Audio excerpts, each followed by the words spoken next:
There's been a lot of drama in the news lately. On my way to Dallas really quickly. Just got my fingerprints so I can change my firearm license from Florida to Texas. When I was in Washington, excuse me as I brush my beard, I'm looking scraggly today. Give me a second. Oh, yeah.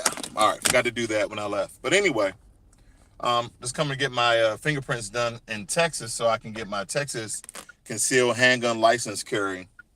I had one in Florida expired, so I always like to have my license. But anyway, what people will do for money.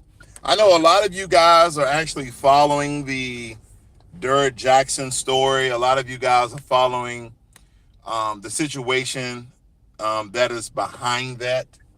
And the reason why I labeled this topic what some people would do for money. Now, if you guys are not familiar with Derek Jackson, I believe I saw like one or two of his videos, and I can tell you, I was not impressed. Okay, he seemed like a narcissistic guy who essentially simp and talk bad about men, about how we are.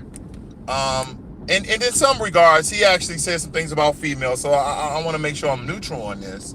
But he seems like he's just a big simp. He talks about a lot of this. I can't even just like recall some of the bullcrap I've heard because, again, I've only seen two videos. But I left it alone. It's not a big deal to me per se. But with that being said, the predicament and situations that people put themselves in to gain a little bit of money, to obtain a little bit of money, can backfire and blow up in your face. And essentially, this is why I just deal with finances. When you start talking about relationships solely, you have to be not only an expert and perfect, or you have to lay all your cards on the table. Okay, and let's use Kevin Samuels as a great example. He talks about this whole narrative about high value men. He just had a recent broadcast about high value men cheat.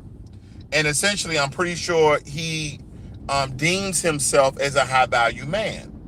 Now, in retrospect, Derek Jackson does not value himself in the same light as Kevin Samuels. So Kevin Samuels' narrative that, hey, high value men cheat and you're gonna have to be okay with that. So basically he's saying, hey, I'm a cheat, but I'm not gonna bring any diseases or babies or drama back to the marriage or relationship.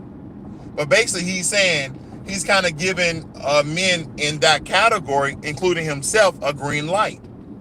But when you think about Derek Jackson, he's talking about, men shouldn't cheat, and if you cheat, you're this, you're that, and he goes in hand, but then he comes on live essentially and did a broadcast about not cheating, then literally the same day had to come on and clarify after his side chick did an interview about him cheating on his wife. Now, me and my fiance looked at some video clippings from this live broadcast, and I'm not saying she was, but from my observation, she looked like she was somewhat scared. She looked like she had a black eye, and she didn't have any expression. Now, I don't know any woman that has been cheated on. It is not angry, mad, sad. She didn't have any expression. And here's another thing. You're going live.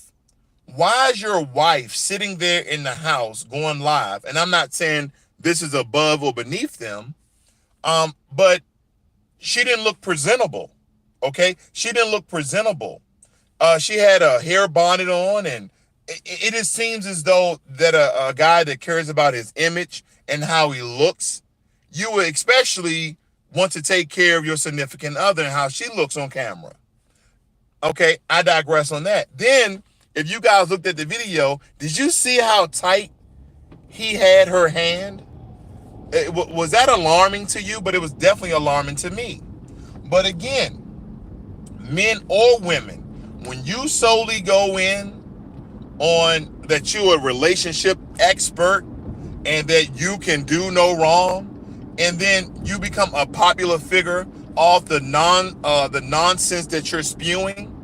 And that's why I was telling ladies, why are you taking advice? Why are you taking relationship advice from Steve Harvey? Steve Harvey's been married like 3 or 4 times, but he writes a book, Think Like a Man and Act Like a Woman. How about Think Like a Woman? These things baffle me, that we are so eager to learn about one another from other people who have a spotty record. They have a horrible record. Like, could a man who's been married 3 or 4 times teach me a thing or two about being married? Yeah. You're like, hey, these are why my marriages fail. He can definitely teach you a thing or two about marriages. But can he teach a woman? Think about this.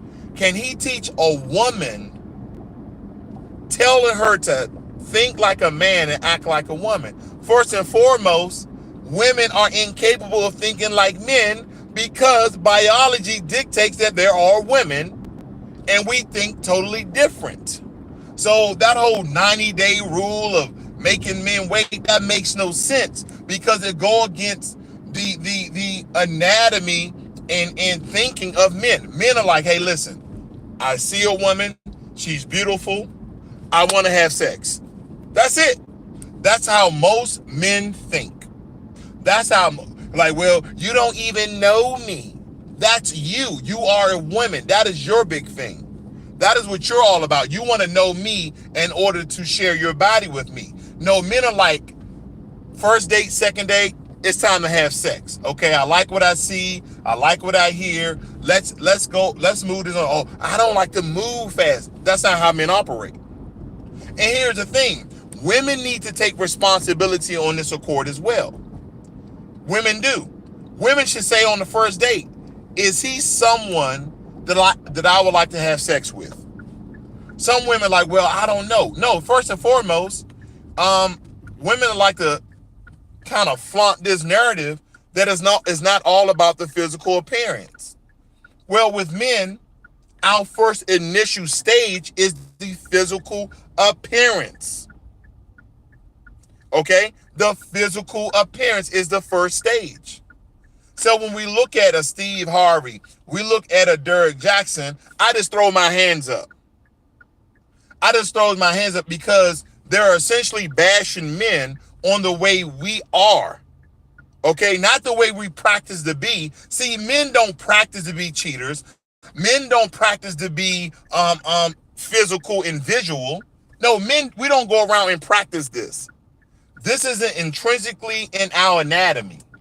This is just who we are by nature. So no one should be making you feel guilty about how you are. That is a problem. But this is what some men and some women do for money. Now, a lot of people were comparing this to Jada Pinkett. They were trying to compare Derek Jackson and Jada Pinkett together. I don't know why they were even... They're two different situations. Jada Pinkett is not out here copping on men and women, on women. Like, women, you know, you need a man. No. She's not doing that. She had a little red table talk. She had her little fling on the side, and it came out to the limelight, and then she had to discuss that on the red table talk. But Derek Jackson is talking about being this perfect guy, then gets caught cheating on his side chick, and a raunchy, ghetto side chick at that. So he got exactly what he deserved. You made money off the emotions. You made money off the emotions and the personalities of women who you was actually catering to. Because he wasn't catering to men. He was like, hey, men, we know we got some flaws. He didn't try to build up men. He was trying to tear down men while essentially appeasing to black females.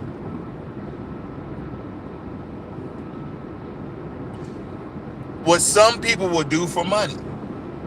Then here's another story I was looking at. And I mean, everybody is going in. Everybody is going in. Everybody that does commentary, Philip Scott at the African Diaspora Channel, Dr. Boyce Watkins, Keith Dillard, all the people I subscribe to, they were going in on Roland Martin.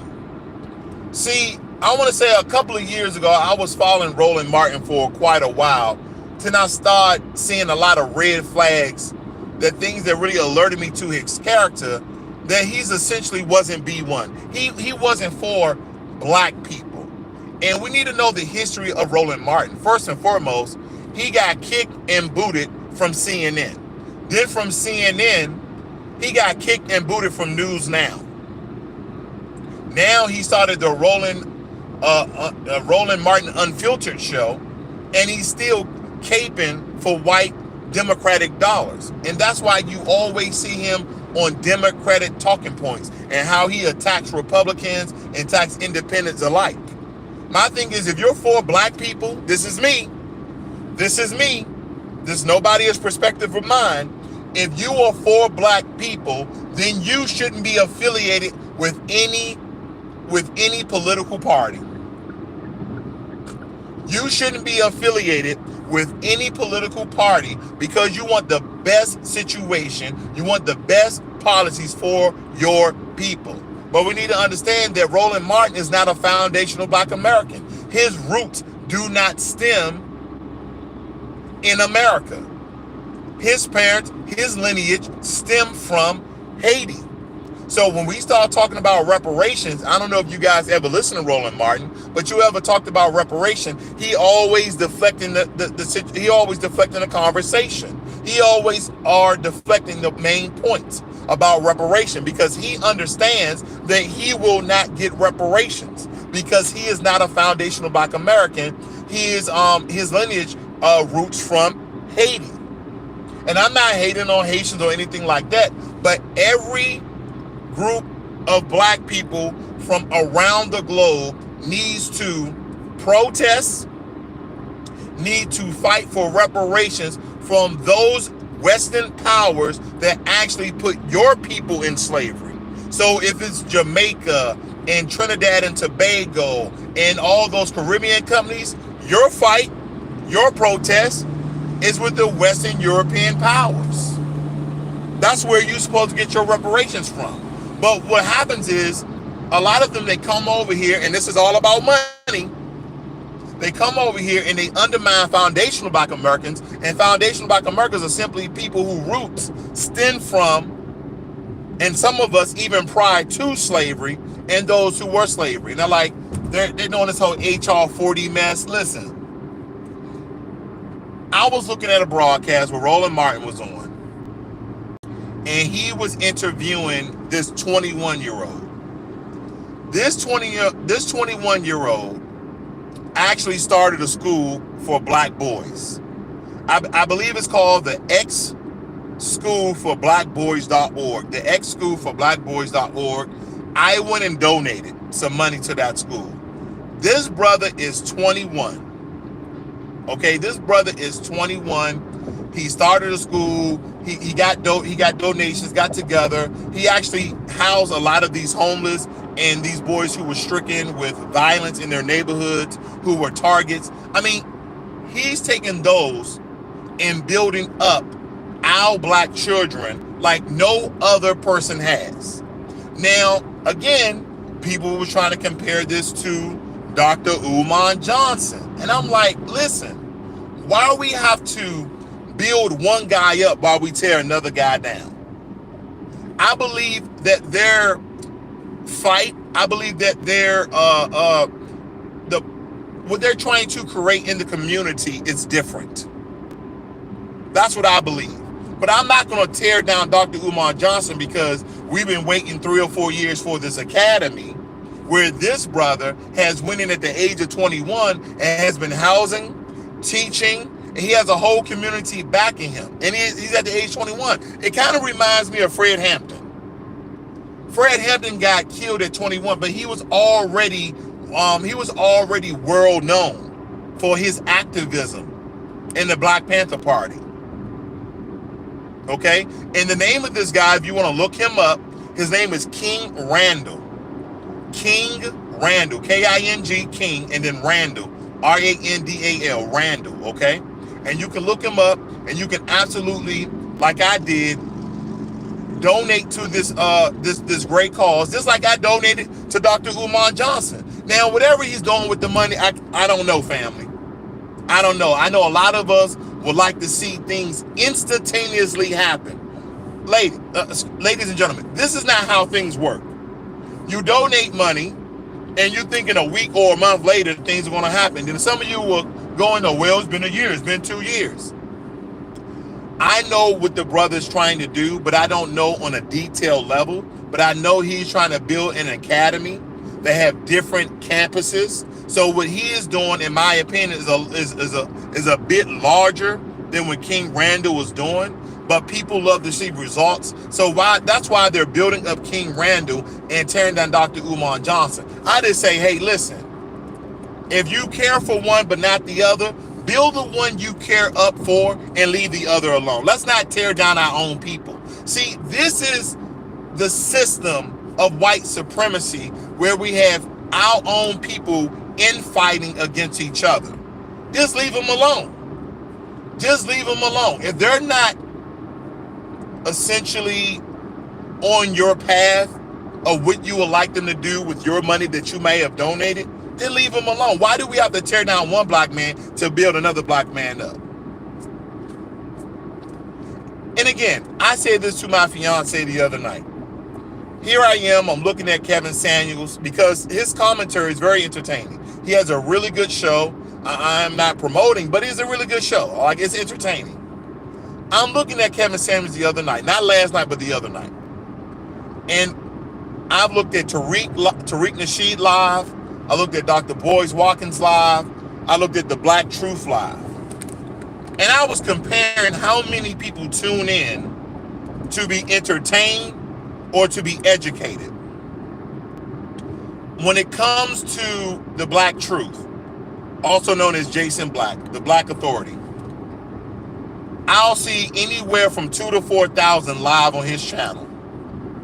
I'm like, okay, 4,000 people tuning in, getting educated, trying to understand how white supremacy is essentially attacking black folk on all different sides, even with the Stop Asian Hate propaganda that they're spewing. And they even have other black people like Stop Asian Hate. What we need to start hashtagging is stop black people from saying Stop Asian Hate hashtag. That's what type of hashtag that we need, because we understand that this political system is changing the narrative of white supremacy to black supremacy on hate of Asian people. There's no systematic system in place that black people are going out in droves, going out in groups and are attacking Asian people. They're taking one or two instances where some non-FBA member is going around pushing Asian people. But see, they don't want to publicize on a national level of all the white supremacists going out here doing mass shootings.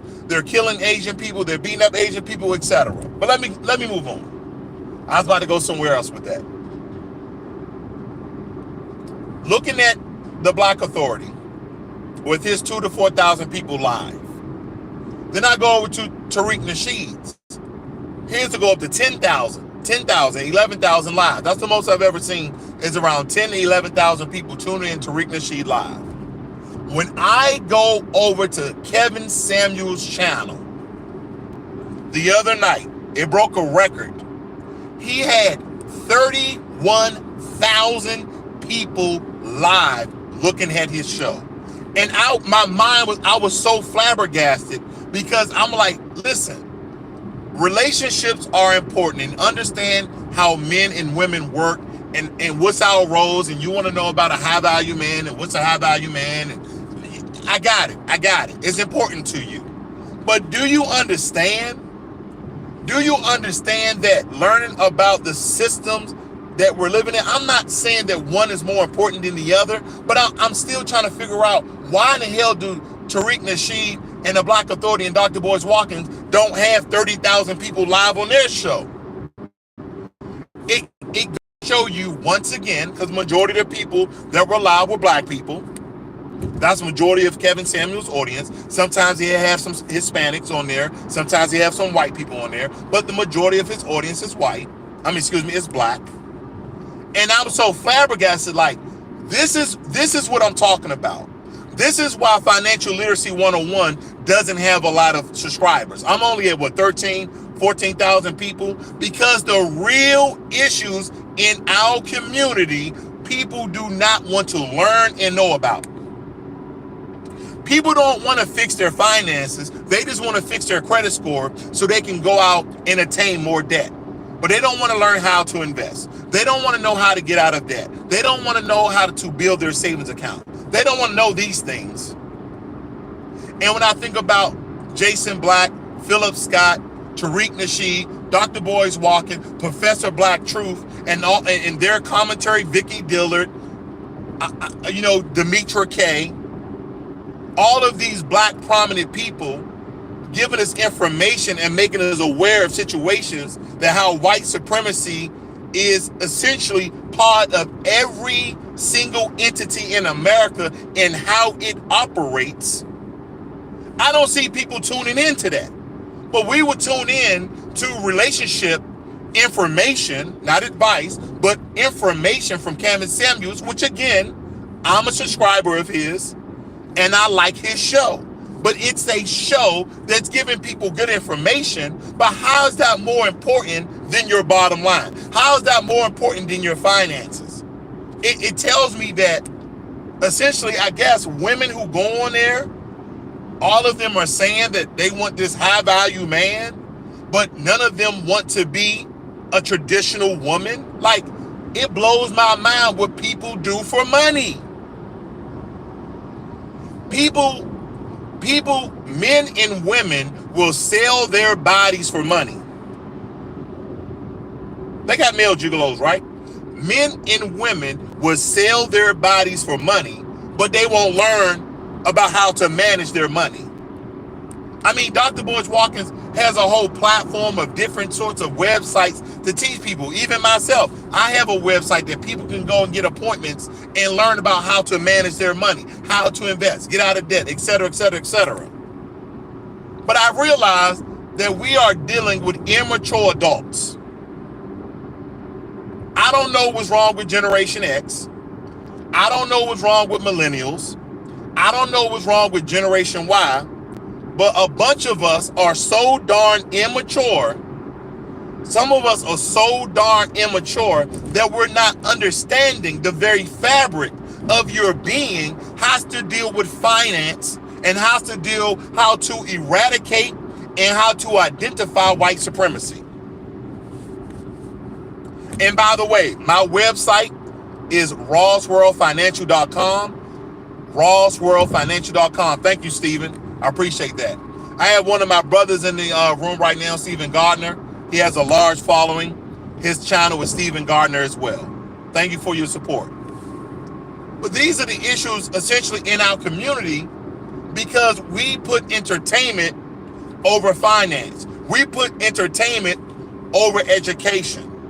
And the reason why I promote these other channels so heavily is because at one point I was blind, I was deaf, because I was so focused on what I was trying to do rather than learn about what's truly going on in America.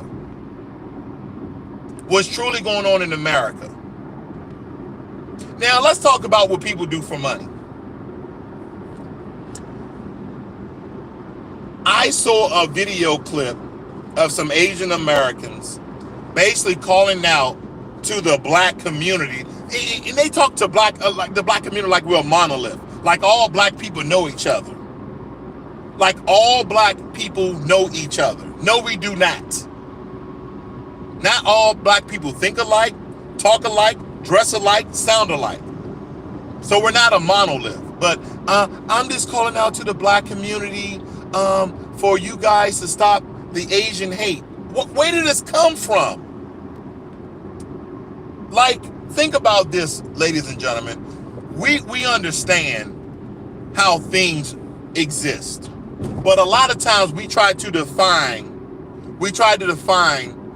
the origin of how things exist.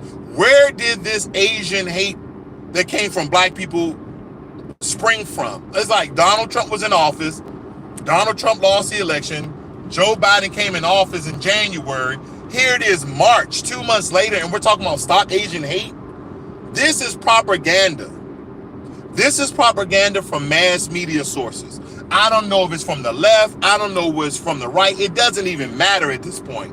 But the matter is that it's propaganda, and they know that majority of black people are what?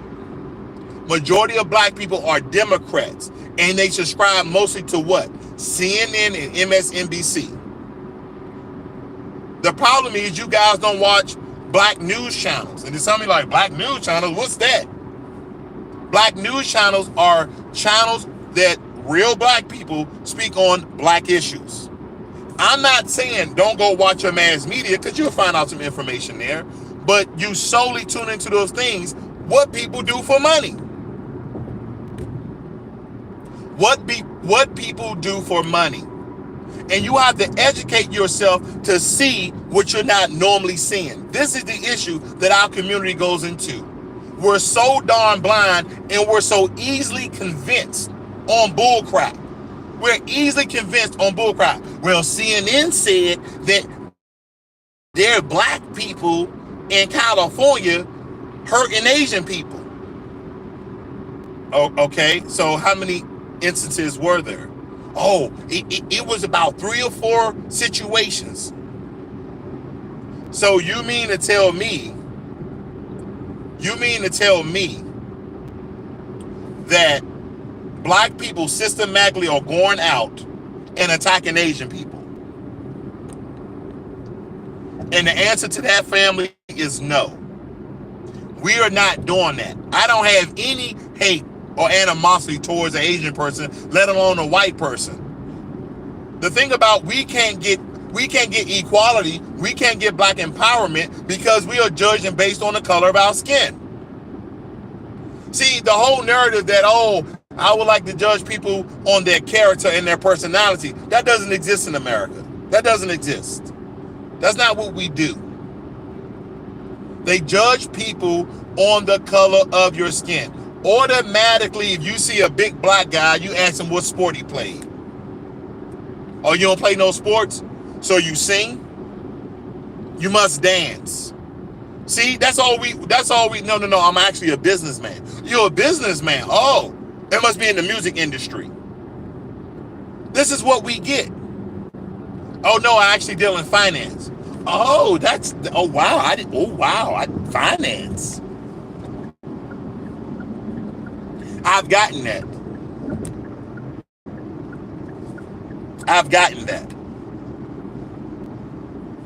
These are how essentially stereotypes control the narrative of certain people, like Asians. Everybody think Asians are what? Are good in math and bad drivers. These are horrible stereotypes, because, ladies and gentlemen, what people don't understand is, and I can tell you this, when you look at the underlings of any community, and you look at what they call the so-called plug, have you noticed that even in America and Korea and Japan, they have illegal massage parlors? And anybody would tell you in certain communities that Asian people are actually the plug for some of their illegal activities. But this information doesn't really get out. Because in DC, if you want some illegal substances that you can't get in the hood, you go to Chinatown. I'm just telling the truth as I know it. Majority of the plugs in certain cities, in certain metropolitan areas, are in Koreatown, Chinatown, or the Japanese district. Who you think running these? There's no organized crime in black communities. We don't have organized crime. You might have gangs that control a block, that control a building, but there's no organized crime from that country supplying the people who are actually on the ground. I've seen the Yakuza from Japan. When I was over there in Japan, I've seen it. They're organized.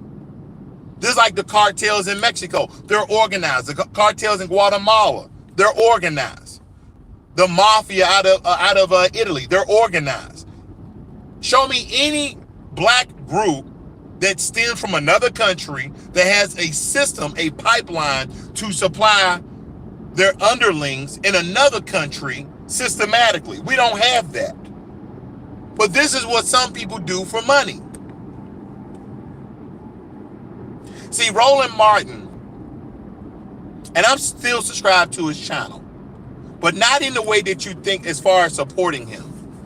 But there's just certain things that come up that I like to track, that I like to actually hear him say, so I get those notifications. But do you know this entire interview, I think it was about 30, 40 minutes, he was attacking this young black brother, 21 years of age. And let's just be real.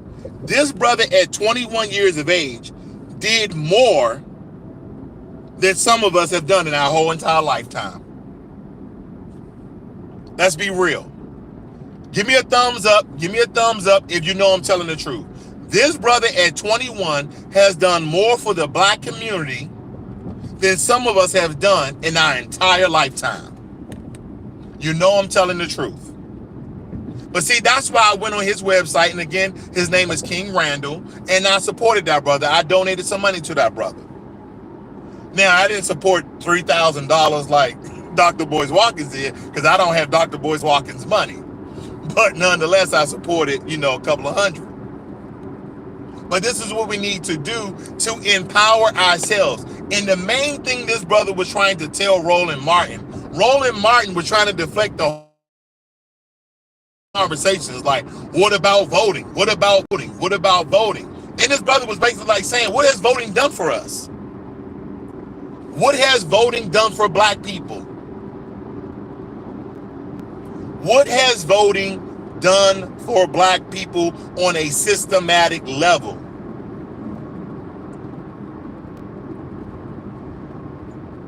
We are still the lowest class economically. We still are being discriminated upon. We are still living in a system of white supremacy. We are still being racially profiled. I mean, the list goes on and on and on.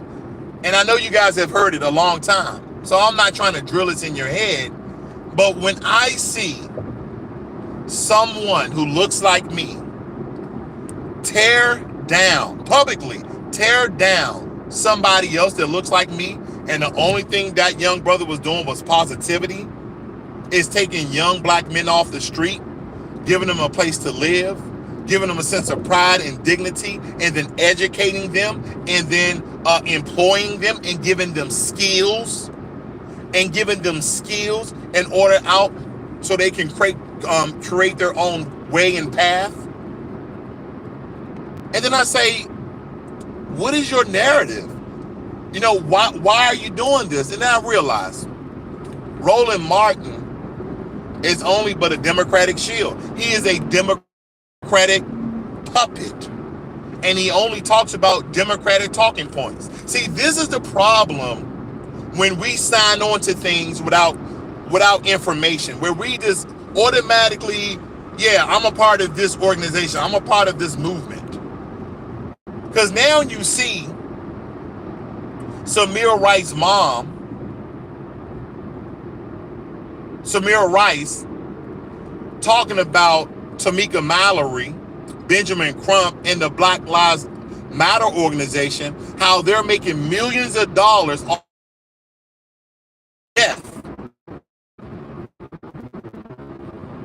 the death of people like George Floyd and Breonna Taylor and other, Mike Brown, and so on and so forth. She called it out. What people would do for money. You will sell out your own people in order to make a quick dollar, in order to go work for yourself. Same thing with Candace Owens. It doesn't matter. See, this is not political for me. That's why I am apolitical. Because when you start taking sides and you start signing on to different people platform, like, oh, I'm a Democrat, oh, I'm a Republican. I'm just black. When either party comes out and say, this is what we're going to do for black people on a tangible level, let me say it again, on a tangible level, that's when I'll vote. Because what has voting done for us? Okay, Dr. Martin Luther King, people love to bring up his name, was marching in Selma for voting rights. Okay, now that we can vote, even though there's parties trying to suppress our vote, but nonetheless, we go out and vote. What has occurred for black people? So one of the first executive orders that Joe Biden put into place was Asian xenophobia, discrimination, and racism against Asian Americans and Asian Pacific Islanders. When have black Americans ever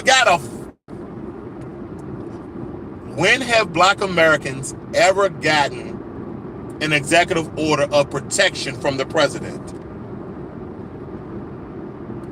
When?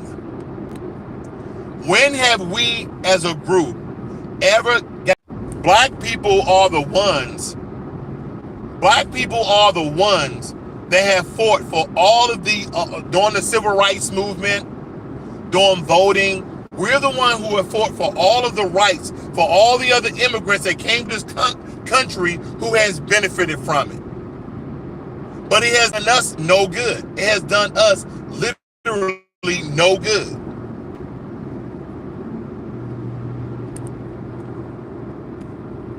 It has literally done us no good.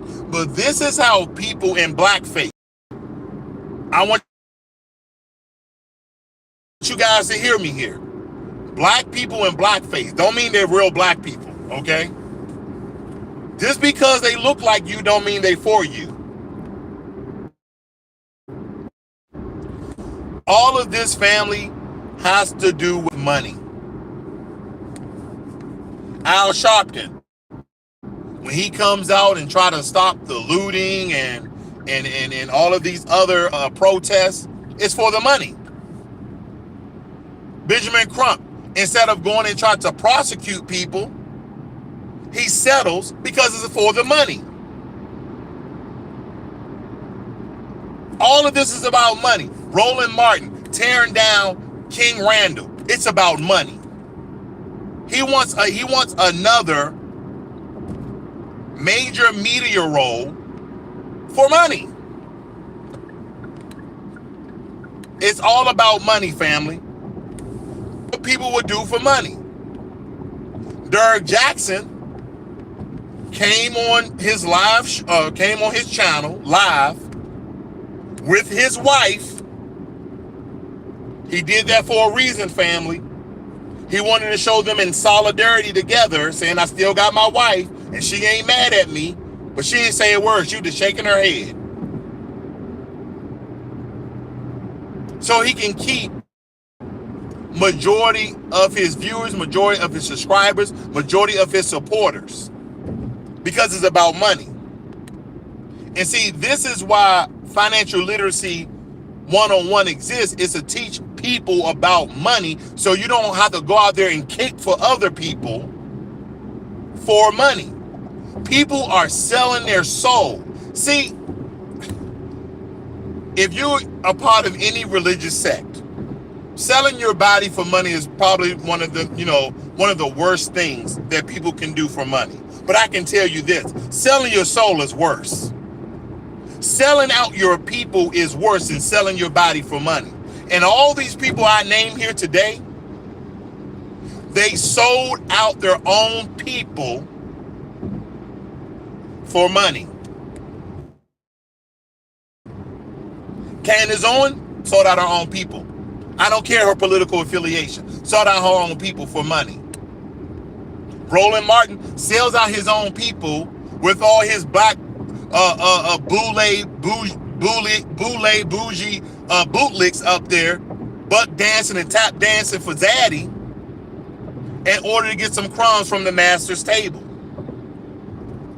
This is the issue in the black community, that we sell each other selves out. And guess what white people do? They just sit back. Those who are white supremacists, they come in, they offer some of these bootlicks and these sellouts and Sambos a little bit of money, and they say, we know you're going to do some strange things for some change.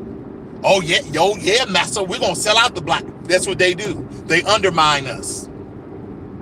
They undermine us. Remember the Michigan mayor? Oh, excuse me.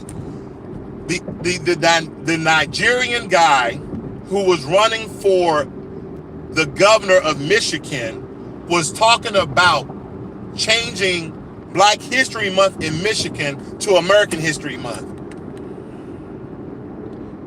Now, I don't know if this guy was raised in America or raised in Nigeria. It don't even matter, family. He's a freaking fool. Do he understand that the first thing that black people learn in America about all the white people, all the great white people, all the presidents, does he know this? Like, this is what people do for money. And some people are like, oh no, he's running to be the governor of Michigan. Okay, why? Power and money. Power and money.